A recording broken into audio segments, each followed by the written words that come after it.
दोस्तों वैसे तो ब्रिटेन के प्रधानमंत्री चुनाव के पहले लिज ट्रस ने काफी बड़े बड़े वादे किए थे, लेकिन अब चुनाव जीतने के बाद न तो उनसे प्रधानमंत्री का पद संभाला जा रहा है और न ही ब्रिटेन की अर्थव्यवस्था। जितनी तेजी से उनकी रेटिंग नीचे गिर रही है, उतनी ही तेजी से ब्रिटेन की अर्थव्यवस्था भी नीचे गिर रही है। लेकिन अब बात केवल अर्थव्यवस्था की नहीं बल्कि आम लोगों के सर्वाइवल की भी है। दरअसल दोस्तों, जब से लिज ट्रस ने ब्रिटेन के प्रधानमंत्री की कुर्सी संभाली है, तब से ब्रिटेन की अर्थव्यवस्था लगातार नीचे गिरती जा रही है। हालात इतने ज्यादा बुरे हो चुके हैं कि ब्रिटेन को IMF तक की मदद लेनी पड़ सकती है ताकि ब्रिटेन अपनी अर्थव्यवस्था को कोलैप्स होने से बचा सके। दोस्तों, लिज ट्रस चुनाव जीतने से पहले ही कई ऐसे वादे कर रही थी जो कि आम जनता के लिए तो काफी ज्यादा लुभावने थे, लेकिन उससे खुद ब्रिटेन की अर्थव्यवस्था और ब्रिटेन की सरकार को काफी नुकसान हो सकता था। और इस चीज को लेकर ऋषि सुनक ने भी कई बार चेतावनी दी थी कि लिज ट्रस के बयान और चुनावी वादे हकीकत से काफी अलग हैं और अगर उन्हें लागू किया जाता है तो इससे ब्रिटेन की अर्थव्यवस्था पर काफी बड़ा संकट आ सकता है। अब ऋषि सुनक की वह सारी चेतावनियां और बयान बिल्कुल सही साबित हो चुके हैं। जहां ब्रिटेन की अर्थव्यवस्था लगभग खात्मे के कगार पर है और आम जनता के लिए अपनी रोजमर्रा की जिंदगी जीना भी मुश्किल हो चुका है। आपको ये बात जानकर काफी हैरानी होगी कि ब्रिटेन के हालात इतने ज्यादा खराब हो चुके हैं कि ब्रिटेन की आम जनता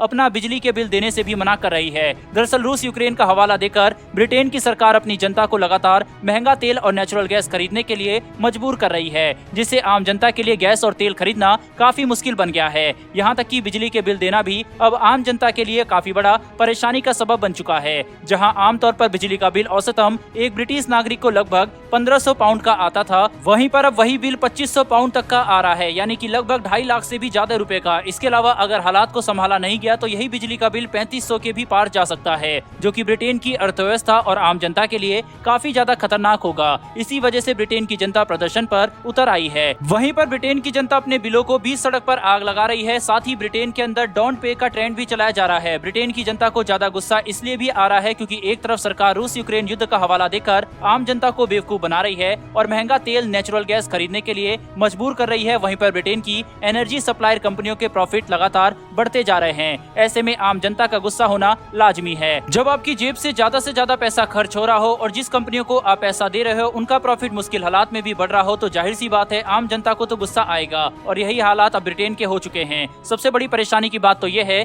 कि सर्दियों का मौसम अब लगभग शुरू हो चुका है। जैसे जैसे तापमान घटना शुरू होगा, ब्रिटेन के अंदर आम लोगों का जीना और ज्यादा मुश्किल हो जाएगा। वहीं ऐसे में अगर तेल के दाम इतने ज्यादा महंगे होंगे तो ब्रिटेन की जनता सर्दियों के लिए तेल नहीं खरीद सकेगी, जिसका अंजाम ये होगा कि कई लोग ठंड की वजह से ही मारे जाएंगे। इसे लेकर ब्रिटेन की आम जनता सड़कों पर प्रदर्शन भी कर रही है और ऐसे नारे भी लगाए जा रहे हैं जिसमें ब्रिटेन की जनता लगातार ये बात कह रही है कि अपने प्रॉफिट को बढ़ाने की वजह से लोगों को ठंड में जमने मत दो। दोस्तों, लिज ट्रस ने चुनाव के पहले अपने वादों में ये बात कही थी कि आम जनता और गरीबों का जीना आसान करने के लिए वे टैक्स में कटौती करेंगी, लेकिन किसी को भी इस बात का अंदाजा नहीं था कि जहां एक तरफ लिज ट्रस टैक्स में कटौती करेंगी, वहीं पर इस पैसे को वसूलने के लिए वे नेचुरल गैस और बिजली के बिल बेहद ही ज्यादा बढ़ा देंगी। जहां एक तरफ लिज ट्रस की खराब आर्थिक नीतियां और फैसलों की वजह से ब्रिटेन की अर्थव्यवस्था और आम जनता तबाही के कगार पर पहुंच चुकी है, वहीं पर अमेरिका ने भी एक ऐसा कदम उठा लिया है जिससे तीसरे विश्व युद्ध का खतरा भी बढ़ गया है। साथ ही यूरोप के लिए परेशानियां और ज्यादा बढ़ने वाली है। दरअसल अब ये बात निकलकर सामने आ रही है कि रूस के नॉर्ड स्ट्रीम 2 पाइपलाइन के ब्लास्ट और लीक के पीछे असल में अमेरिका का हाथ था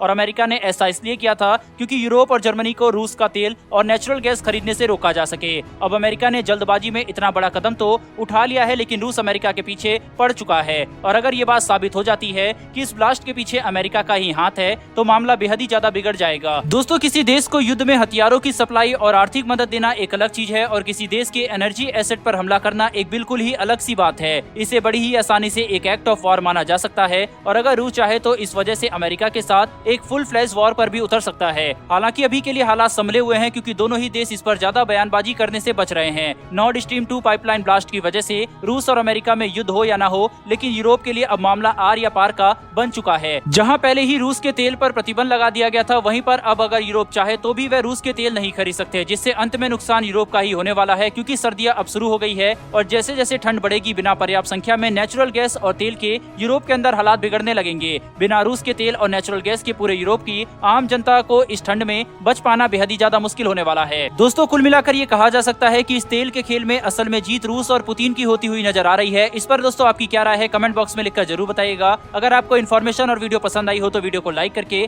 हमारी आने वाली ऐसी वर्ल्ड अफेयर से जुड़ी ऐसी वीडियो के लिए चैनल को सब्सक्राइब अवश्य कर लें। फिर मिलेंगे ऐसी एक नई वीडियो के साथ। धन्यवाद। जय हिंद।